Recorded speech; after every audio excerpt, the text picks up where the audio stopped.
नमस्कार दोस्तों, स्वागत है आप सभी का हमारे चैनल आयुर्वेदा एक्सपर्ट पर। दोस्तों, यूँ तो हमारे आसपास कई दिव्य औषधीय पौधे पाए जाते हैं, लेकिन पहचान और सही जानकारी न होने के कारण हम उनके गुणों से अनजान रहते हैं। ऐसी ही दैवीय औषध है अपराजिता, जिसे विष्णुक्रांता भी कहते हैं।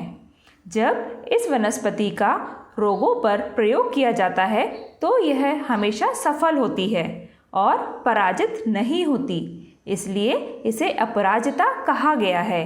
अपराजिता लता वाला पौधा है। इसके आकर्षक फूलों के कारण इसे गार्डन की सजावट के तौर पर भी लगाया जाता है। बगीचों और घरों की शोभा बढ़ाने के लिए लगाई जाने वाली अपराजिता का प्रयोग महिला, पुरुष, बच्चों और बुजुर्गों के रोगों के उपचार के लिए किया जाता है। सफ़ेद और नीली दोनों प्रकार की अपराजिता बुद्धि बढ़ाने वाली, वात पित्त कफ दोषों को दूर करने वाली होती है। महिलाओं को होने वाले अत्यधिक रक्तस्राव में श्वेत अपराजिता रामबाण औषध की तरह काम करती है। सर दर्द में इसके बीजों का रस 2-2 बूंद नाक में डालने से बहुत फ़ायदा होता है। आज मैं आपको इसी दैवीय औषध, जिसका उपयोग काली पूजा और नवदुर्गा पूजा में विशेष रूप से किया जाता है और जिसकी पूजा नवरात्रि की दशमी के दिन की जाती है, उसकी पहचान, प्रजातियां बताऊंगी एवं अपराजिता का पौधा कैसे लगाया जाता है यह भी बताऊंगी। अपराजिता का साइंटिफिक नेम क्लाइटोरिया टर्नेशिया है। इसके फूल स्त्री की योनि की तरह होते हैं, इसलिए इसके साइंटिफिक नेम क्लाइटोरिया को क्लाइटोरिस या स्त्री योनि के नाम पर रखा गया है। इसी कारण अपराजिता के पर्याय भगपुष्पी या योनि पुष्पी भी हैं। इसके फूलों का आकार गाय के कान की तरह भी प्रतीत होता है, इसलिए इसे गोकर्णी भी कहते हैं। अंग्रेजी में अपराजिता को विंग्ड लीव्ड क्लाइटोरिया या फिर बटरफ्लाई पी, ब्लू पी या पिजन विंग्स कहते हैं। हिंदी में अपराजिता को कोयल, कालीजार कहा गया है। उर्दू में माजेरी यूनी, हिंदी, पंजाबी में धनंतर, तेलुगु में दिनतेना कहते हैं। इसकी कई सालों तक रहने वाली सुंदर शाखायुक्त लता होती है। इसके कांड पतले, कुछ हल्के रोमिल होते हैं। यह लता ऊपर की ओर चढ़ने वाली होती है।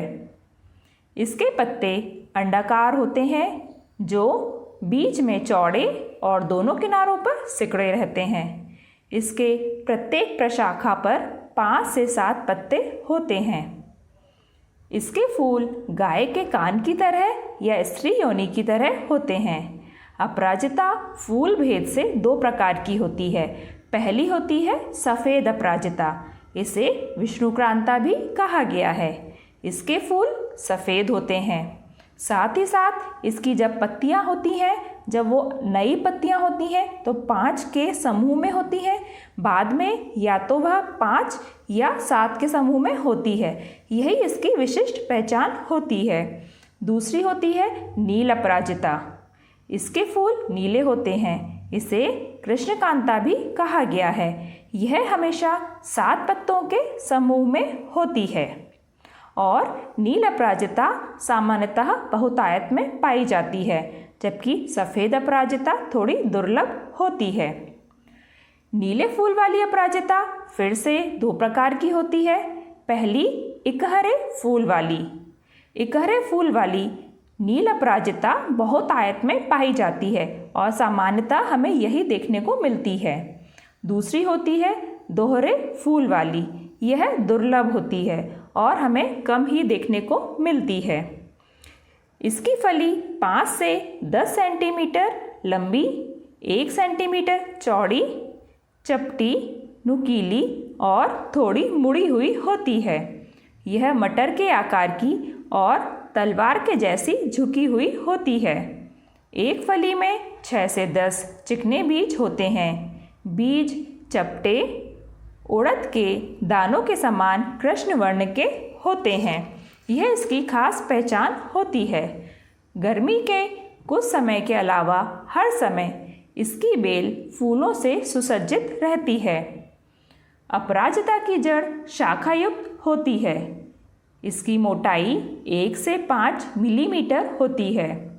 कुछ जगह इसमें दरारें होती हैं और यह गांठें, जिसे नोड्यूल कहते हैं, बनाती है, जो नाइट्रोजन फिक्सेशन के काम आता है, जिससे यह पौधा मिट्टी की क्वालिटी को बढ़ाता है। इसलिए इसे खेत की बागड़ बनाने में भी उपयोग किया जाता है। अब बात आती है कि हम अपराजिता को अपने घर पर कैसे लगाएं। अपराजिता को बीज से उगाना बहुत आसान है। भारत की गर्मी में इसके बीज से पौधा मात्र 2 दिन में उग जाता है। बीज मिट्टी में आधे सेंटीमीटर की गहराई में डालिए और लगातार नमी बनाए रखें। गमले को ऐसी जगह रखें जहां सुबह शाम धूप आती है। इससे अपराजिता का पौधा मात्र 2 दिन में ही उग आता है। दोस्तों, अगर आपको मेरा यह वीडियो पसंद आया है तो इसे लाइक करें, हमारे चैनल को सब्सक्राइब करें और आप अपने कमेंट बॉक्स में लिखना ना भूलें। आपका यह वीडियो देखने के लिए बहुत बहुत धन्यवाद।